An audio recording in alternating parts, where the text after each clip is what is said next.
பெரம்பலூரில் கழுத்தறுக்கப்பட்டு இரத்த வெள்ளத்தில் இறந்த நிலையில் கிடந்த இளைஞரின் சடலத்தை கைப்பற்றி போலீசார் விசாரணை நடத்தி வருகின்றனர். பெரம்பலூர் எம்ஜிஆர் நகர் பகுதியில் பெரியசாமி என்பவரது வீட்டில் சாத்தானூர் கிராமத்தைச் சேர்ந்த ராஜேந்திரன் மகன் செல்வகுமார் என்பவர் வாடகைக்கு வசித்து வந்துள்ளார். செல்வகுமாருக்கு திருமணமாகி சுகன்யா என்ற மனைவியும் 2 பெண் குழந்தைகளும் உள்ள நிலையில் தம்பதி அவ்வப்போது கருத்து வேறுபாடு காரணமாக பிரிந்து வாழ்ந்து வந்துள்ளனர். இந்நிலையில் செல்வகுமார் தனியாக இருக்கும் வாடகை வீட்டின் கதவு நீண்ட நேரமாகியும் திறக்கப்படாததால் சந்தேகமடைந்த வீட்டின் உரிமையாளர் போலீசாருக்கு தகவல் கொடுத்துள்ளார். தகவலின் பேரில் சம்பவ இடத்திற்கு விரைந்த போலீசார் வீட்டின் கதவை திறந்து உள்ளே சென்று பார்த்தபோது செல்வகுமார் ரத்த வெள்ளத்தில் இறந்த நிலையில் கிடந்துள்ளார். இதனையடுத்து தடயவியல் நிபுணர்கள் உதவியுடன் தடயங்களை சேகரித்து போலீசார் விசாரணை நடத்தினர். போலீசாரின் முதற்கட்ட விசாரணையில் செல்வகுமார் பிளேடால் கழுத்தறுத்து தற்கொலை செய்து கொண்டிருக்கலாம் என்று கூறப்படும் நிலையில் உயிரிழப்பு தொடர்பாக போலீசார் பல்வேறு கோணங்களில் விசாரணையை தீவிரப்படுத்தியுள்ளனர்.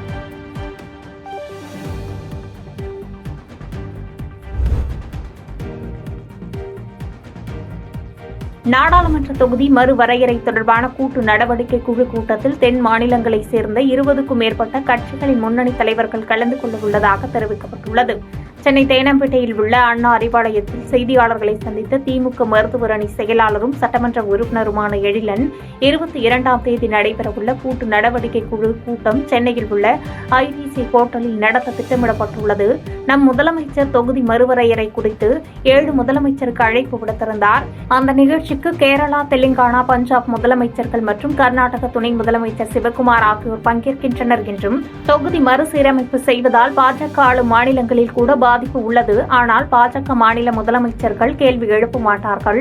அதனால்தான் நாங்கள் கேள்வி எழுப்புகிறோம் என்று கருத்து தெரிவித்தார். வருகின்ற மார்ச் 22 இந்திய அரசியலில் ஒரு திசை மாற்றி ஒரு மறுமலர்ச்சிக்கான ஒரு புதிய வரலாறு படைக்கும் நாள். ஏன்னா மார்ச் 22ஆம் தேதி தமிழ்நாட்டு முதல்வர் அவர்கள் ஐடிசி ஹோட்டலில் அழைப்பு விடுத்திருக்கிறார். இந்த நாட்டின் முக்கிய பிரச்சனையாக தொகுதி மறுசீரமைப்புக்கு ஒரு கலந்தாய்வு கூட்டம் உங்களுக்கு எல்லாம் தெரியும்.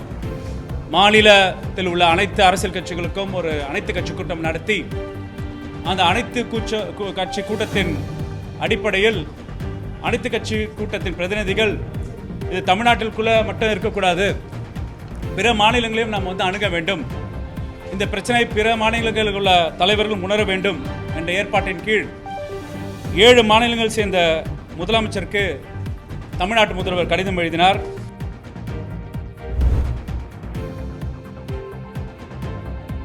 தமிழ்நாடு காவல்துறையின் நடவடிக்கையால் கொள்ளையர்கள் போன்ற சமூக விரோதிகள் அண்டை மாநிலத்திற்கு குடிபெயர்ந்து வருவதாக அமைச்சர் சேகர்பாபு தெரிவித்துள்ளார். முதலமைச்சர் மு க ஸ்டாலின் பிறந்தநாளை முன்னிட்டு சென்னை கிழக்கு மாவட்ட திமுக சார்பில் சென்னை ஓட்டேரி, வாழைமா நகர் மற்றும் புளியந்தோப்பு, கிரேக் நகர் ஆகிய பகுதிகளில் உள்ள பொதுமக்களுக்கு அன்னம் தரும் அமுத கரங்கள் திட்டத்தில் இந்து சமய மற்றும் அறநிலையத்துறை அமைச்சர் சேகர்பாபு காலை உணவு வழங்கினார்.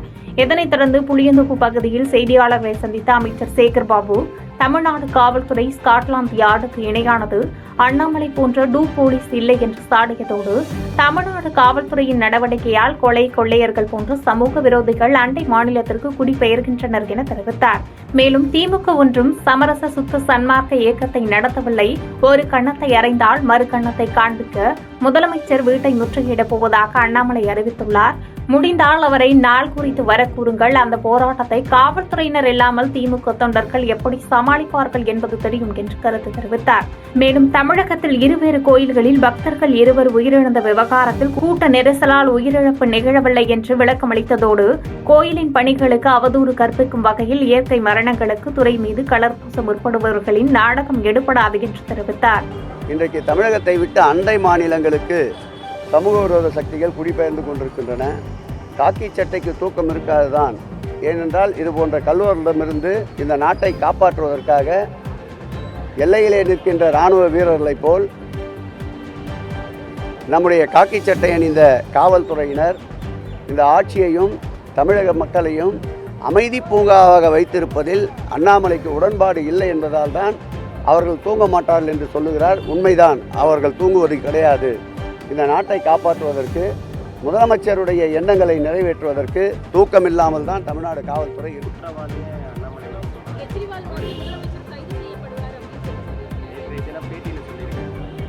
அது போலீஸ் இப்படி தான் வாய்க்கு வந்ததெல்லாம் பேசின்னு இருக்கிறது.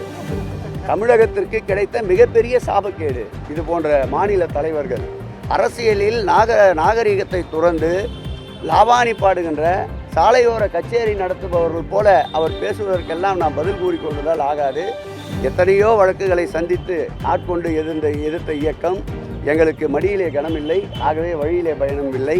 இது போன்ற மிரட்டல் உருட்டலுக்கெல்லாம் அஞ்சி யாரும் பதுங்கி வீட்டிலே அமர்ந்து விட மாட்டார்கள்.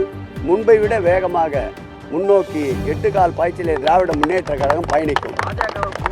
அனுமதிக்க மாட்டேங்குது.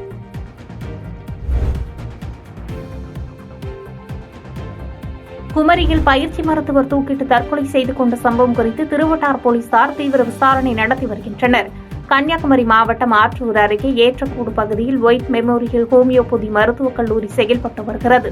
இங்கு நீலகிரி மாவட்டத்தைச் சேர்ந்த விஜய் கிருஷ்ணன் என்ற மாணவன் ஹோமியோபதி MD இறுதி ஆண்டு படித்து முடித்து அதே கல்லூரியிலும் மற்றொரு மருத்துவமனையிலும் பயிற்சி மருத்துவராக பணியாற்றி வந்துள்ளார்.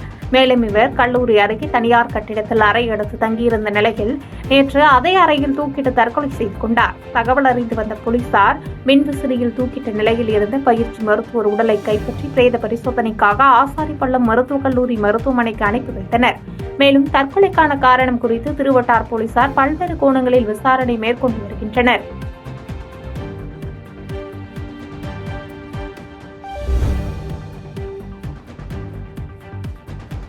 ஊழலை திசை திருப்பவே தமிழக அரசு தொகுதி மறுவரையறை விஷயத்தை கையில் எடுத்துள்ளது என்று மத்திய அமைச்சர் கஜேந்திர சிங் ஷெகாவத் குற்றம் சாட்டியுள்ளார்.